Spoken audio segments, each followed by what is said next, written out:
The audit was supposed to be routine, but when billionaire investor Marcus Thorne reviewed the household accounts, he found a discrepancy he could not explain. Every single month for 3 years, his live-in maid, Alina, had been quietly donating her entire paycheck to a children's hospice. She lived in the staff quarters, owned nothing, and had given away every cent. And the reason traces back to a loss she has never told a soul about.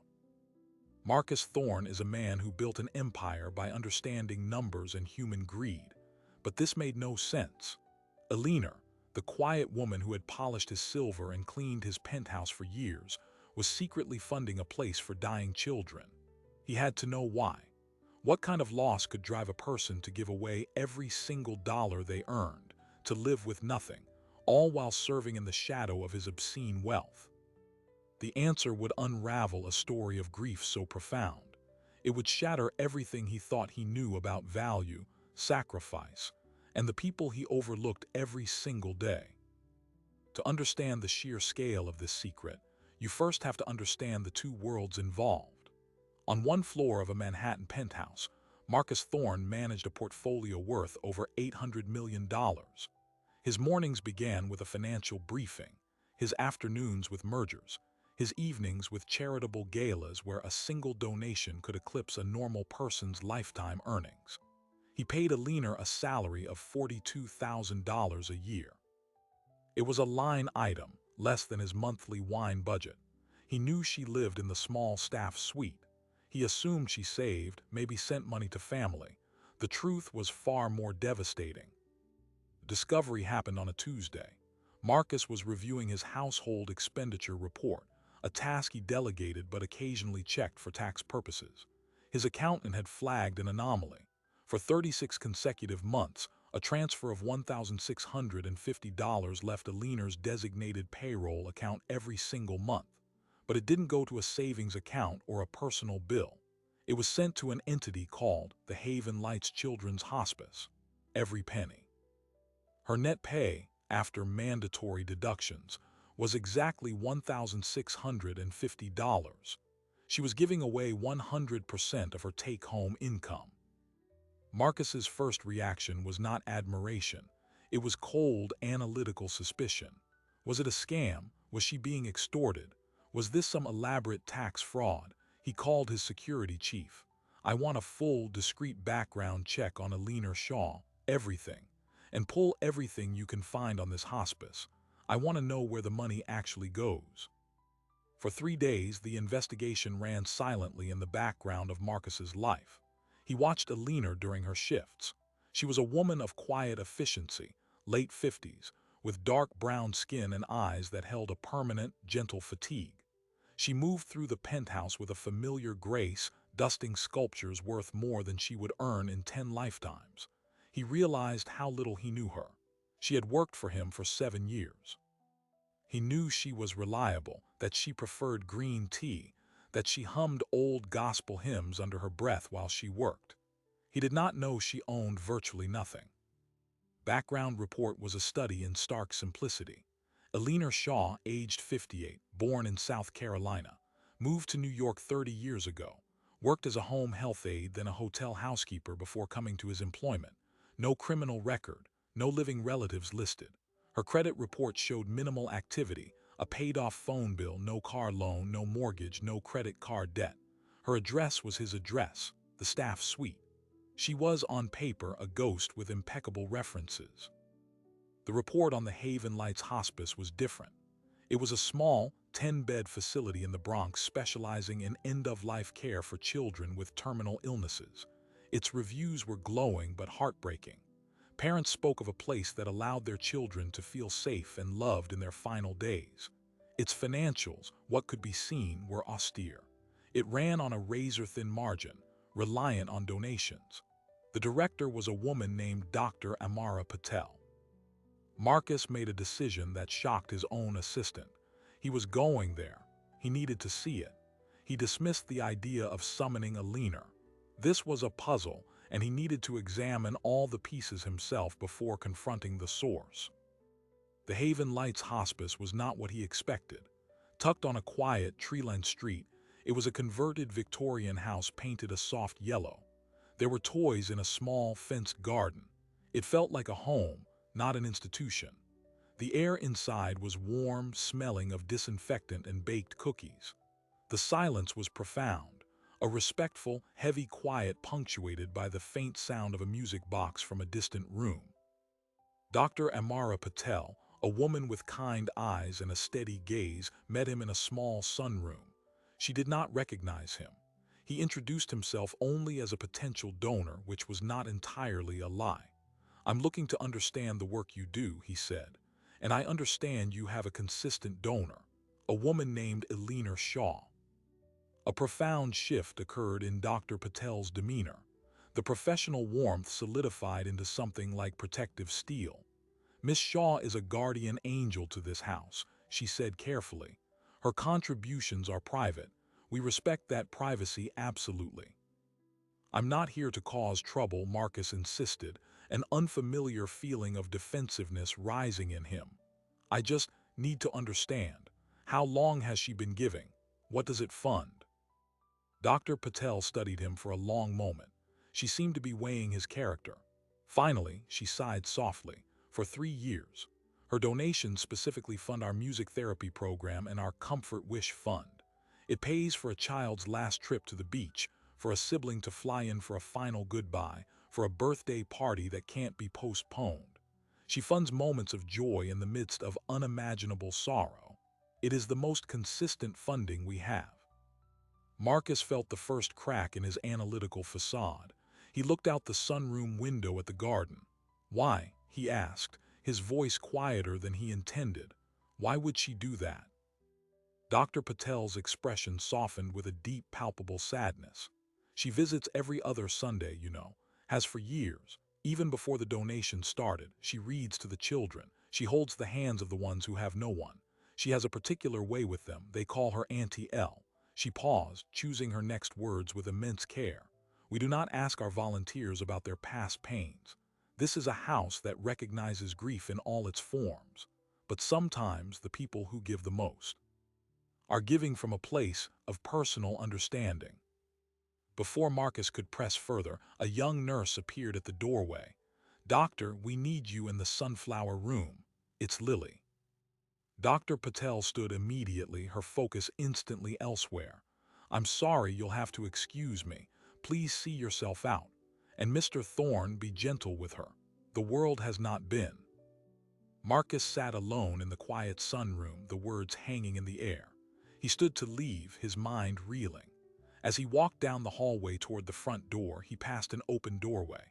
Inside was a small room, walls painted with a mural of a sky full of balloons. In a bed by the window, a small girl, frail and pale, was listening to someone read. The reader's voice was soft, melodic, and unmistakable. It was Elena. She was sitting in a chair beside the bed, holding the girl's hand, reading from a picture book. Her profile was illuminated by the afternoon light, and on her face was an expression Marcus had never seen there, a raw, open tenderness that transformed her completely. He froze, hidden by the doorway. He watched as Elena finished a page, smiled at something the girl whispered, and gently brushed a strand of hair from the child's forehead. It was an act of pure, unguarded love. Then, as Elena turned slightly to reach for a cup of water on the bedside table, Marcus saw it. On the wall above the child's bed, among drawings and get-well cards, was a small, framed photograph.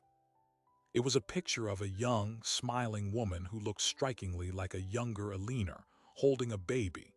And written beneath it in a child's handwriting were the words, "For Auntie L, who remembers my sister in heaven." Elena followed his gaze to the photo, and for a split second her serene expression shattered. A wave of such profound grief passed over her features that Marcus felt it like a physical blow in his own chest. Then she composed herself, turning back to the girl with a soft smile, locking the pain away once more. Marcus retreated silently, his heart hammering. He had come for financial answers. He had stumbled into the epicenter of a hidden tragedy. The photograph. The words, "My sister in heaven." The decades of quiet service. The 3 years of total financial sacrifice. The pieces were there, but the picture they formed was too painful to grasp all at once. He drove back to Manhattan in a daze, knowing one thing for certain. He could not fire her. He could not dismiss this. He had to know the full story, even if it meant dismantling his own understanding of the world. And he had to do it tonight. That evening, the penthouse felt different. The silence was no longer just empty space. It was filled with the ghost of a story Marcus knew he had violated. He waited until Alina had finished her duties and retired to her suite. Then, in his study, he opened a new file on his computer. This wasn't a financial investigation anymore. It was an archaeological dig into a heartbreak. He started with the only clue he had, the photograph, the young woman holding the baby. Using his resources, he accessed public records databases, a tool he normally used for vetting investments. He searched for Alina Shaw's name in conjunction with birth records, old addresses, anything. The initial search yielded nothing she wouldn't already know, but then he refined it. He looked for any Shaw in the South Carolina county of her birth, cross-referenced with obituaries from 20 to 30 years ago. He was looking for a tragedy. Hours passed. Then a hit. A digitized clipping from a small local newspaper, the County Herald, dated 27 years ago. The headline was brief: "Local woman, infant daughter perish in highway collision." The article named the woman as Carla Shaw, aged 22. Survived by her mother, Alina Shaw, of the same address. The brief obituary noted Carla had been a nursing student. The baby girl was named Leela. Marcus sat back, the sterile glow of the monitor washing over him. Carla, the young woman in the photo, her daughter Leela, Alina's daughter and granddaughter, gone in a single accident. The timeline was devastating. Alina would have been in her early 30s, a grandmother turned mourner twice over. He did the math. The hospice donations had started 3 years ago. What was significant about that date? He searched Alina Shaw's name with the hospice again, looking for any earlier connection. A volunteer record, perhaps. And he found it. Buried in a community newsletter from the Haven Lights from 4 years ago was a short volunteer spotlight. It featured a picture of a younger-looking Alina, smiling softly.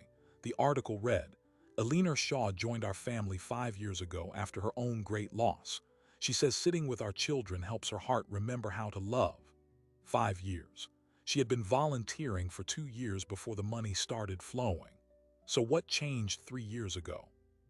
What triggered the shift from giving her time to giving every single cent she earned? A new, chilling thought occurred to him. 3 years ago was when he had hired her full-time as his live-in maid. Before that, she had worked part-time for him while holding another job. The full-time position came with a modest salary and, crucially, the staff suite, a place to live. She had traded total independence for security. And the moment she had that security, a roof over her head guaranteed, she had redirected every dollar of her cash earnings to the hospice. She had used the stability he provided not to build a life for herself, but to fund a sanctuary for dying children. His underpayment wasn't just a business decision. It had become the literal fuel for her secret charity. The next morning, Marcus couldn't face her. He left early for his office, but his focus was shattered. He called his head of human resources. "I need you to run a comparative analysis for me. What is the median wage for a live-in domestic worker in New York City with 7 years of experience? I want the real number, not what we pay." The report came back by lunch. The median was $62,000. He was paying her $20,000 less than the median. For a woman with her reliability, in a position of trust in a multi-million-dollar residence, the market rate could be even higher. The number glared at him from the screen. For 3 years, his parsimony had directly limited the amount flowing to that hospice. Every cost-cutting justification he'd ever made now felt like a moral crime. He needed to understand her world, not just her past. That afternoon, he returned to the Haven Lights, unannounced. Dr. Patel was less surprised this time. She led him to her cramped office. "You came back," she said. "I need to understand," Marcus said, his usual commanding tone absent. "The donations. They started 3 years ago, exactly. Was there a specific child, something that happened?"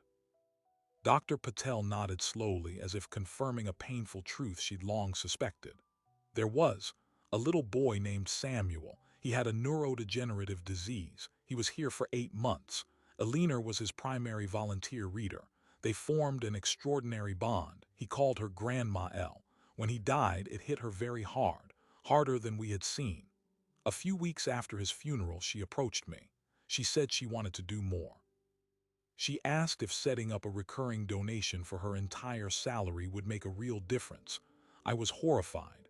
I told her she couldn't possibly, that she needed to live. She just smiled that sad smile and said, "Doctor, I have a roof. I have food in the house where I work. What more do I need? Let the money do some living for me." Marcus felt the air leave his lungs. Let the money do some living for me. The words echoed in the silent office. She saw his expression. "You're her employer, aren't you?" Dr. Patel said, not as a question. "Yes." "And you just found out?" "Yes." Dr. Patel leaned forward, her voice low and intense. "Mr. Thorne, that woman in there, she is the most selfless person I have ever met, and she is also one of the most deeply wounded. She lost her entire future in one afternoon 27 years ago. She has spent decades looking for a way to honor that loss. We are her sanctuary as much as she is ours. But this level of sacrifice is not sustainable. It is a quiet cry for help woven into an act of extraordinary love. She needs someone to see her, not just her utility, but her pain." Marcus left the hospice, Dr. Patel's words burning in his ears. He drove, but not toward his office or the penthouse. He found himself parked outside the main branch of the New York Public Library. He went inside to the periodicals archive. He needed to see the full context of that old tragedy. He requested the physical microfilm reels for the County Herald from the year of the accident. The grainy black and white pages flickered on the reader. He found the original accident report. It was more detailed than the obituary.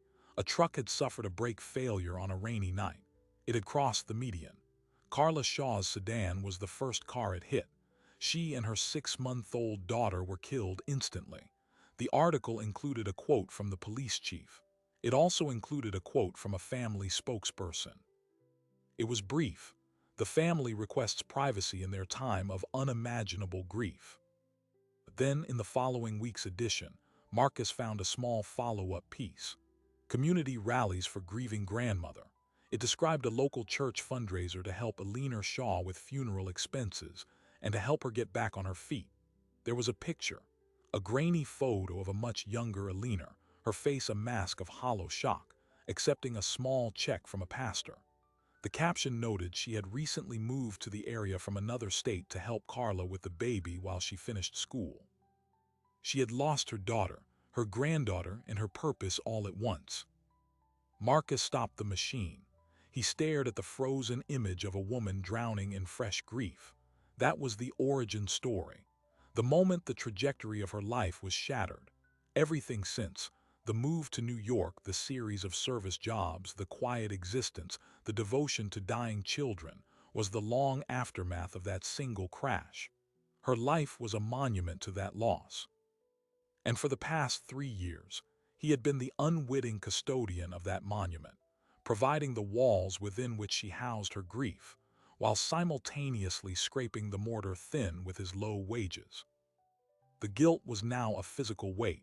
He thought of his own donations, the 6-figure checks he wrote at galas, the foundation that bore his name. They were transactions, tools for networking and tax strategies, often chosen by a committee. Alina's donation was a transfusion, a direct bleeding of her life force into the veins of the dying. His charity was a hobby. Hers was a sacrament. He returned to the penthouse as evening fell. Alina was in the kitchen, preparing a simple dinner for herself, a small piece of baked fish and some vegetables. She looked up as he entered, her expression neutral, professional. "Good evening, Mr. Thorne." Marcus stood in the doorway, the words he had rehearsed sticking in his throat. He looked at her hands, steady as she seasoned the fish. Hands that had held her dying granddaughter, then decades later held the hands of other people's dying children. Hands that polished his wine glasses. "Alina," he began, his voice uncharacteristically hesitant. Could you join me in the study for a moment? I'd like to speak with you." A flicker of something, wariness, perhaps resignation, passed behind her eyes. She nodded slowly. "Of course. Let me just turn this off."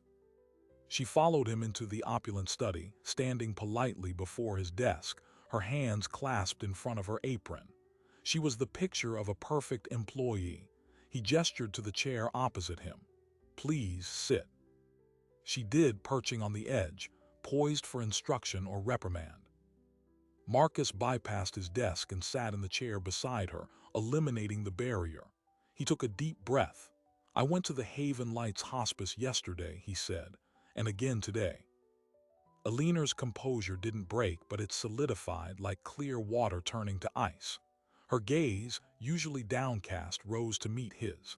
It was not fearful but profoundly weary, as if she had been waiting for this moment for a very long time. "I see," she said, her voice calm. "I saw you there, with the little girl. I saw the photograph." She closed her eyes for a brief second, a silent acknowledgement. When she opened them, they were glistening. "I see." Marcus plunged ahead, the words tumbling out. "I know about Carla and Leela.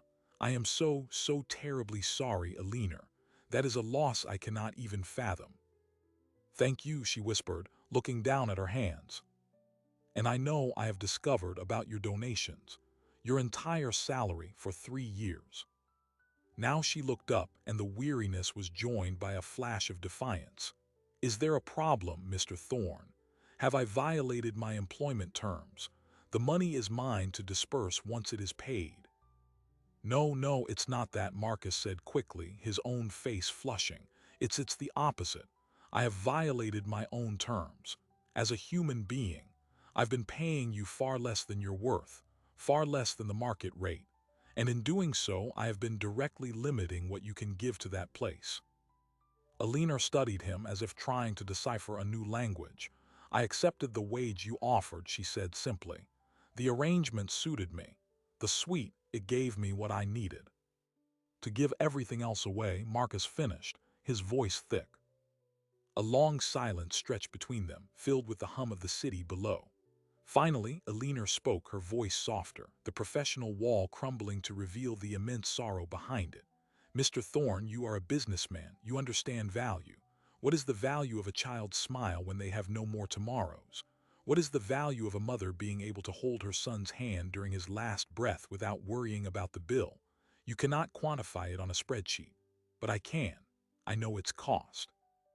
It costs exactly $42,000 a year. It costs every light bill I will never pay, every new dress I will never buy, every vacation I will never take. And it is the best investment I have ever made. Because when I sit in that room and I see a child find a moment of peace, I feel like I am honoring my Leela, like I am mothering her across time by mothering them. My money isn't gone. It's just been converted into love. And that is a currency that never depreciates." Marcus could not speak. Tears he hadn't shed in decades welled in his eyes, blurring the luxurious room. He saw not his employee, but a woman of monumental strength and unbearable pain, who had built a bridge of coins across an ocean of grief. And he had been complaining that the coins were too thin. Alina stood up, smoothing her apron. "If that will be all, sir, I should finish my dinner." Marcus stood as well, a decision crystallizing in his heart. "No, Alina, that is not all. Please, sit back down. What I am about to say is not a request, and it is not up for negotiation. First, effective immediately, your annual salary is adjusted to $75,000, retroactive for the past 3 years. The difference, just over $99,000, will be wired to the Haven Lights by close of business tomorrow." Alina's eyes widened in genuine shock. "Mr. Thorne, that's not necessary. I cannot accept that." "You're not accepting it," Marcus said, a flicker of his old decisive authority returning. "It's what is owed. It's the correction of a market failure. That money was always yours. Second, you will no longer be donating 100% of your income. A new arrangement will be set up where I will match dollar for dollar whatever you choose to give up to 50% of your salary. The rest, Alina, you will keep. For you." For savings, for comforts, for whatever you want. Tears finally spilled over Alina's lashes, tracing quiet paths down her cheeks. But she shook her head slowly, the defiance still there. You don't understand. This isn't about money. Not really. It's about atonement. Atonement, Marcus repeated, confused. For 24 years, she whispered, her voice cracking. For 24 years, I blamed myself. The accident report said it was the truck's fault. The brakes failed, but I was supposed to be watching Leela that night. Carla had a study group. I had a migraine. I asked her to reschedule. She said it was the only time. I told her to take Leela, that the baby would sleep in her car seat. If I had just pushed through the pain, if I had just kept my granddaughter home with me, they would be alive. The confession hung in the air, a hidden weight she had carried for over 2 decades. This was the engine of her sacrifice. It wasn't just grief, it was a penitence, a lifelong sentence she had imposed upon herself. Marcus was silent, understanding now the terrifying depth of the well he was peering into. Her charity wasn't just love, it was a form of self-flagellation, a belief that she deserved no comfort while other children suffered. Alina, he said gently, his own voice hoarse. You know that's not true. It was a tragic accident. Knowing something in your head and feeling it in your soul are 2 different countries, Mr. Thorne, she said, wiping her cheeks with the back of her hand. The hospice, it's where I go to serve my sentence. And the money, that's the fine I pay. Your raise, your retroactive pay, it feels like a pardon. And I'm not sure I'm ready to be pardoned. Marcus leaned back, overwhelmed. He could force the money into her account. He could not force her to forgive herself. He had stumbled into a spiritual crisis, and his toolbox contained only financial instruments. All right, he said after a long moment. Let's table the retroactive pay for now, but the new salary stands, and the matching program stands. You decide what to give. 1%, 10%, 50%. I match it. That way, your act of atonement generates twice the good. That's just smart leverage, right? A faint, almost imperceptible smile touched Alina's lips. That is a very you way of looking at it. And I want to visit the hospice with you, Marcus added, the idea forming as he spoke. Not as an investigator, as a volunteer. You show me what you do there. Now her expression shifted to one of pure disbelief. You, volunteering, reading to sick children. I'm a very good reader, he said defensively, then sighed. No, I'm not. But I need to see it through your eyes. I need to understand what our money, is actually doing. Alina studied him for what felt like a full minute, searching his face for insincerity. She found none, only a bewildered, earnest guilt. All right, she said softly. This Sunday. The following Sunday marked a seismic shift in the universe of Marcus Thorne. Dressed in simple, expensive casual clothes that still screamed wealth, he followed Alina into the Haven Lights. She introduced him to the staff simply as Marcus, a new volunteer. The children didn't know him from Forbes magazine. He was just a tall, awkward man who smelled nice. Alina led him to the sunflower room, the same room where he'd first seen her. A boy named Matteo, maybe 8 years old, was listlessly watching cartoons. Alina sat beside him, her entire demeanor softening. Marcus, she said, this is Matteo. Matteo, this is my friend Marcus. He's going to read us a story. Marcus fumbled with the picture book she handed him. His voice, used to commanding boardrooms, felt too loud, too sharp for the quiet room. He began reading a story about a lost kitten. He was terrible at the voices. He stumbled over the simple words, but after a few pages he forgot himself. He looked at Matteo's face, saw the boy's faint interest, and kept going. When he finished, Matteo didn't clap or smile. He just whispered, "Read it again." So Marcus did, and this time his voice was softer. That small hour shattered him more completely than any financial crash ever had.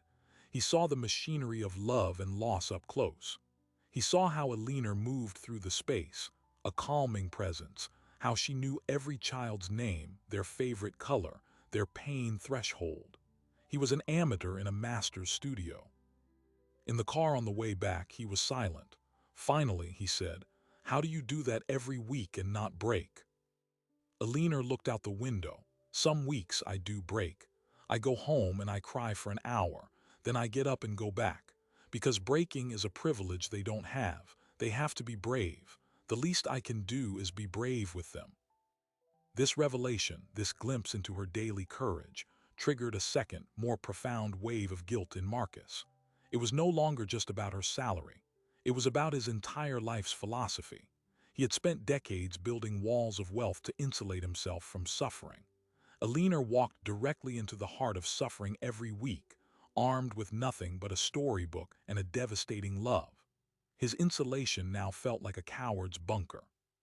He couldn't sleep. A restless, manic energy took hold of him. He called his lawyer at midnight. "I want to draft a new codicil to my will, and I want to establish a donor-advised fund. Immediately." He began liquidating non-essential assets, a vintage car collection, a minority stake in a yacht club. The money, several $1 million, began pooling in the new fund. Its sole purpose, to endow the Haven Lights Hospice in perpetuity. But as the plans grew grander, a nagging doubt grew with them. This was still him trying to write a check to solve a human problem. Was he just building a fancier monument to his own guilt? Was he helping Alina, or was he trying to buy his way out of the discomfort she made him feel? He needed to talk to Dr. Patel again without Alina. He went to the hospice on a Thursday afternoon. In her office, he laid out his plans, the endowment, the salary match, his new volunteer commitment. Dr. Patel listened patiently, her hands steepled. "It's extraordinary generosity, Mr. Thorne, truly. This would secure our future for decades. But may I speak frankly?" "Please." "You're trying to fix a hole in the universe," she said. "The hole left by Leela's death. You cannot fill it with money. Only Alina can navigate that space, and she is doing it in her own way, on her own terms. Your guilt, while understandable, is not the tool she needs. What she needs is not a benefactor, but a witness. Someone who sees her fully, not as a saint or a victim, but as a human being who is still, 27 years later, learning how to live with an unlivable loss. Your presence, your consistent, quiet support, that may ultimately be worth more than all the millions." Marcus left feeling chastened and enlightened. He had been operating in the currency of grand gestures, while the real economy of healing dealt in the small, tender transactions of presence. He decided to test Dr. Patel's theory. He stopped trying to fix Alina and started trying to know her. He asked her, over a shared pot of tea in the kitchen after her shift, about Carla. What was she like as a little girl?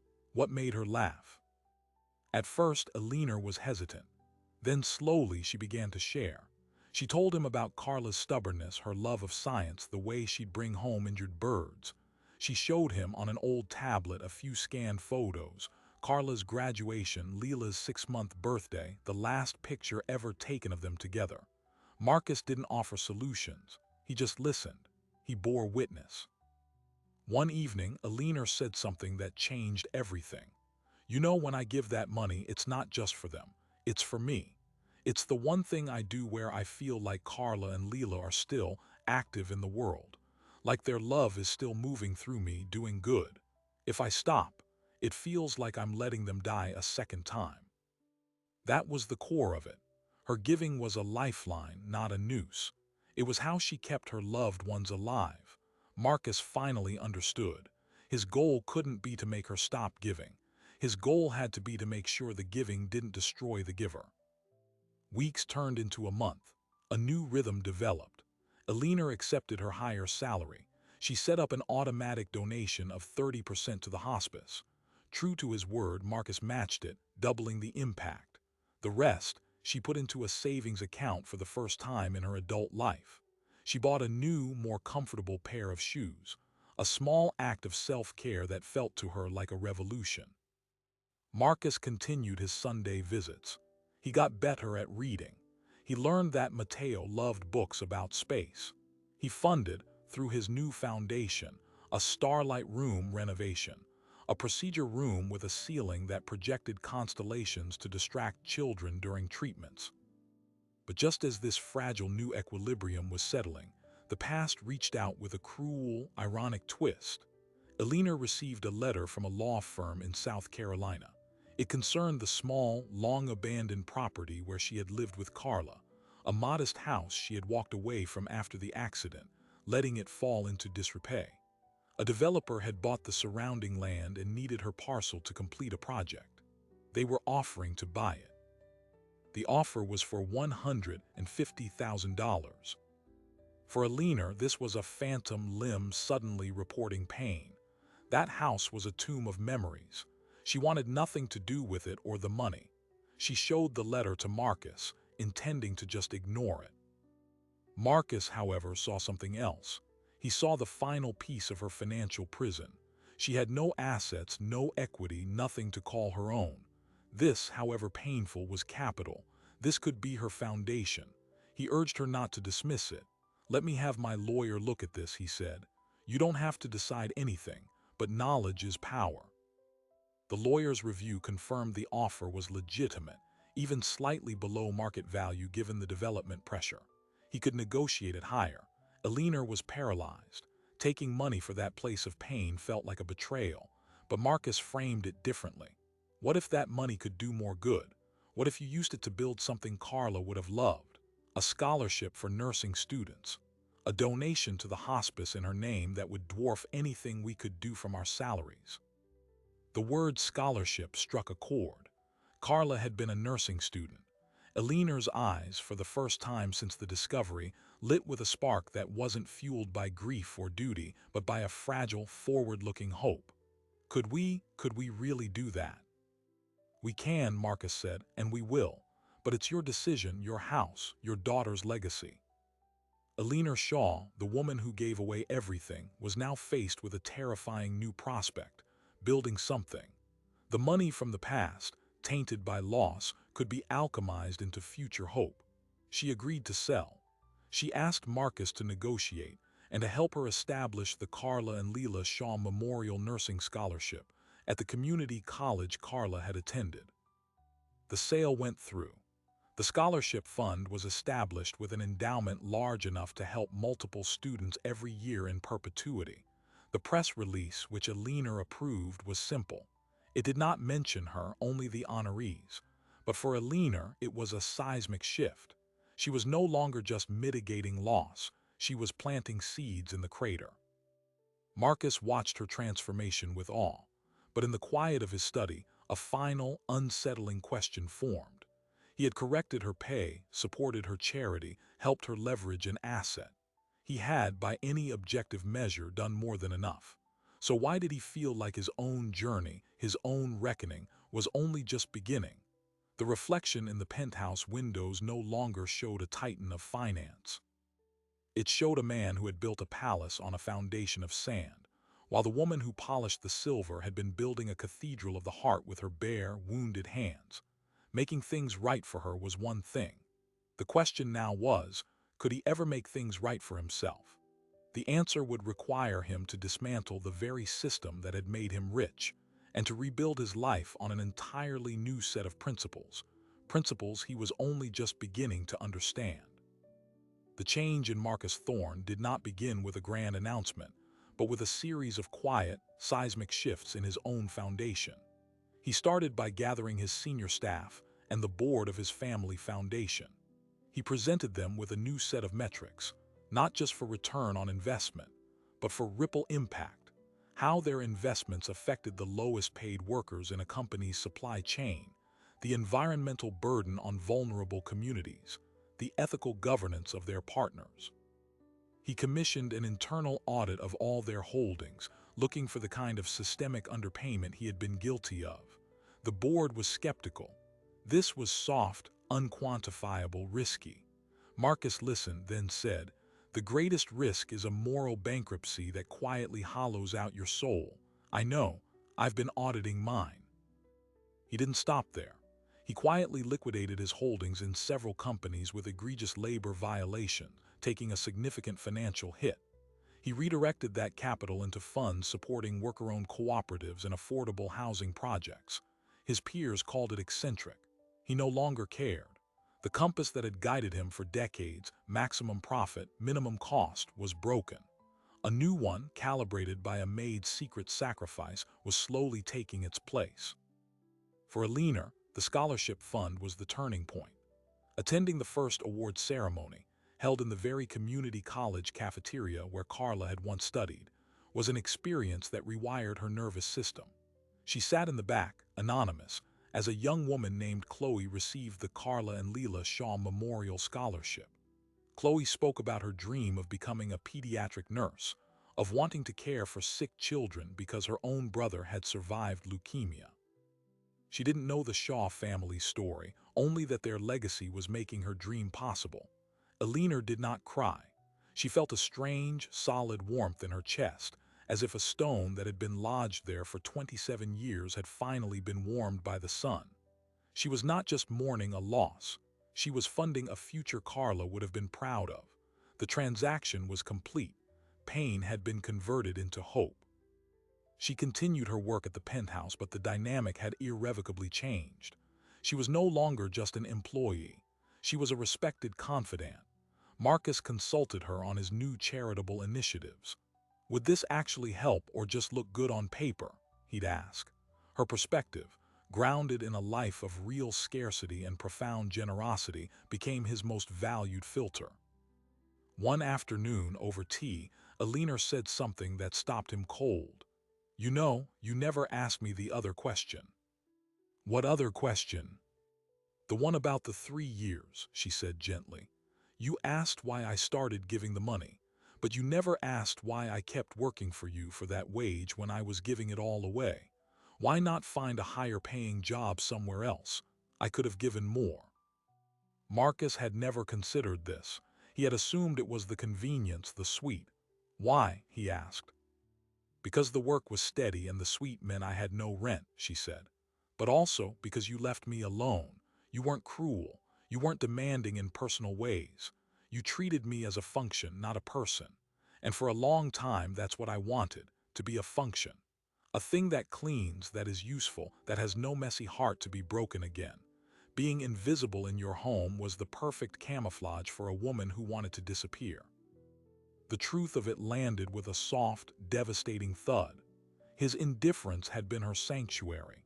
His failure to see her had been a feature, not a bug, in her life of penance. "I'm so sorry," he said, for what felt like the 100th time, but now with a deeper understanding. "Don't be," she said. "It served its purpose, but I don't need that camouflage anymore." 6 months after the discovery, Alina gave Marcus notice. Not to leave his employ entirely, but to reduce her hours. She was taking a part-time position at the Haven Lights as an official family support coordinator, using her life experience to help grieving parents. The salary was modest, but it was work that filled her with purpose. She would still manage his penthouse, but on a more flexible schedule.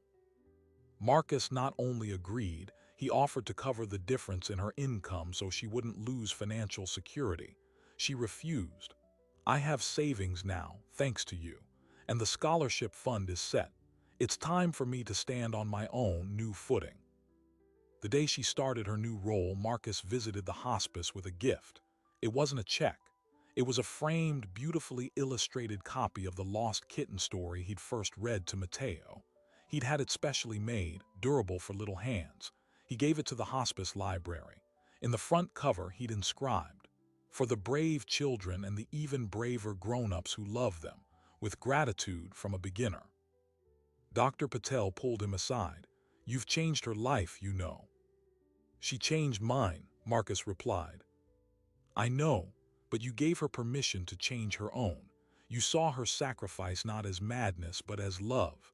You reflected her own goodness back to her. That is the rarest gift of all." The story, however, was not contained to their private world. A journalist from a major financial magazine, doing a profile on Marcus's surprising pivot to ethical investing, uncovered a sliver of the tale.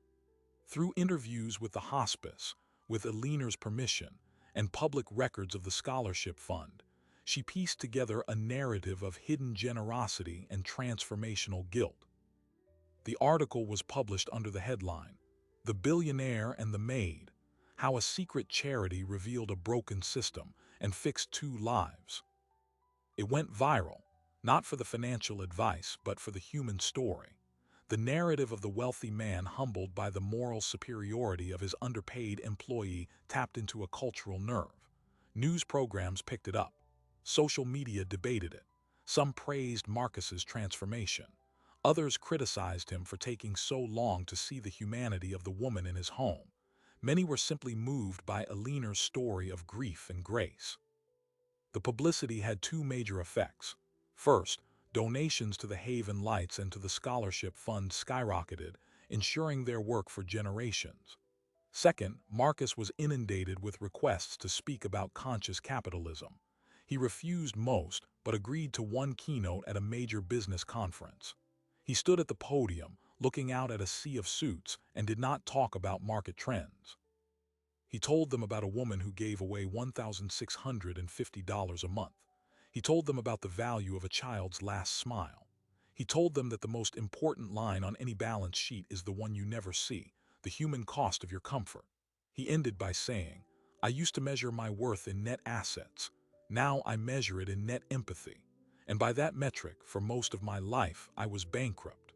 The audit of your soul is the only one that truly matters. Start it today." The speech was met with stunned silence, then a standing ovation that was less about agreement and more about the sheer shock of hearing such words in that room. It cemented his reputation as an eccentric, but also attracted a new tribe of investors and entrepreneurs who were hungry for a different model. 1 year to the day after the audit that started it all, Marcus and Alina stood together in the garden of the Haven Lights. They were there for the dedication of the new Starlight Wing, fully funded by Marcus's foundation. It contained 4 new patient rooms, a family sleep suite, and the dedicated music therapy room Alina's original donations had supported. Alina wore a simple, elegant dress she had bought for herself. Marcus wore a suit without a tie. They were no longer employer and employee, but something more akin to family, a family forged in the unlikely furnace of shared revelation. After the ribbon cutting, as the children explored the new space with its star-projecting ceilings, Dr. Patel handed Marcus a small, wrapped gift. "From the board and from the children," she said. Puzzled, he opened it. Inside was a simple, hand-painted ceramic paperweight. On it was inscribed a single word: witness. He looked at Alina, then at Dr. Patel, his throat tight. "It's perfect," he managed. As the evening wound down, Alina approached him. "I have something for you too," she said. She handed him a plain envelope. Inside was a single sheet of paper. It was a bank transfer confirmation. The amount was for $100. The recipient was the Haven Lights. The memo line read, "From my comfort fund, because joy is also a gift." Marcus looked at her, confused. "It's the first donation," she explained, her eyes shining, "from the money I kept for myself. I used a little bit to buy a ticket to a botanical garden. I went last week. It was beautiful. And I realized that feeling joy didn't make me forget Carla and Leela. It made me feel closer to them. So I'm giving a little of that joy back. It's a different kind of currency."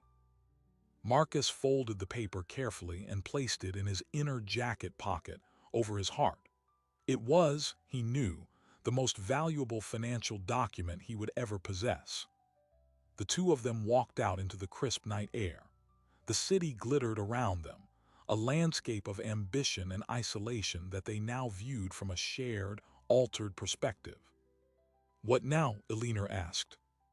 "Now," Marcus said, looking at the stars just beginning to pierce the urban glow, "we keep learning how to live." The audit had ended. The real accounting of the heart, of a life's purpose, of what we owe to each other, was just beginning.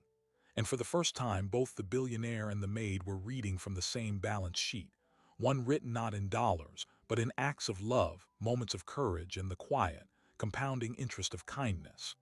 Their story was a testament to a simple, devastating truth.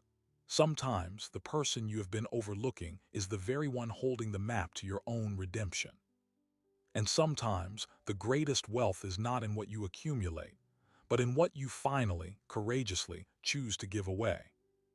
The story of Marcus and Alina is more than a tale of secret charity and a billionaire's redemption.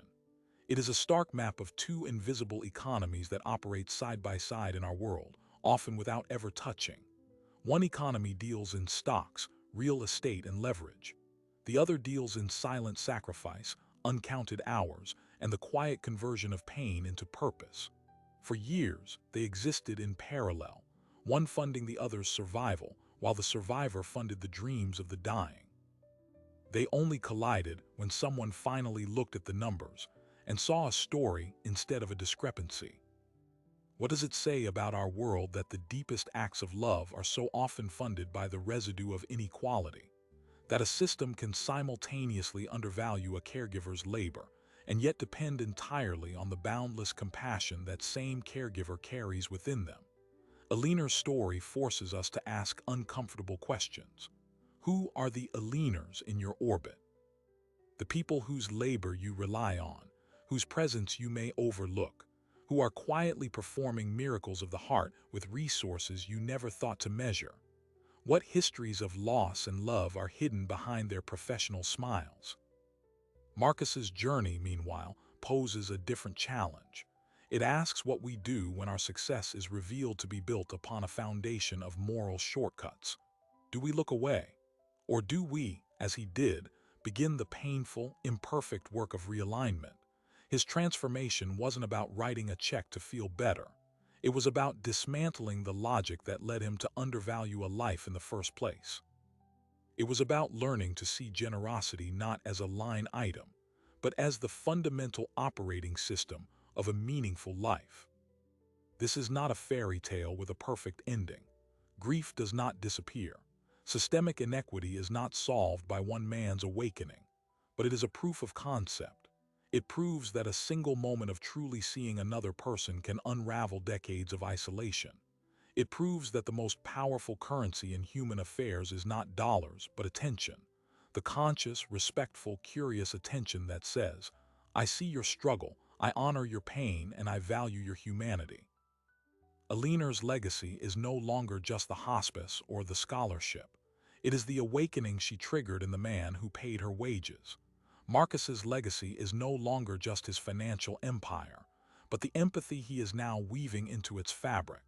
Together, they demonstrate that the bridge between two worlds is built not with gold, but with grace.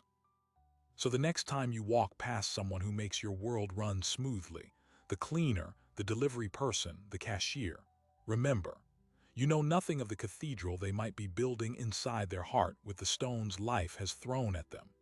The greatest stories are not always the ones shouted from stages. Often, they are the ones whispered in the quiet between tasks, waiting only for someone willing to listen.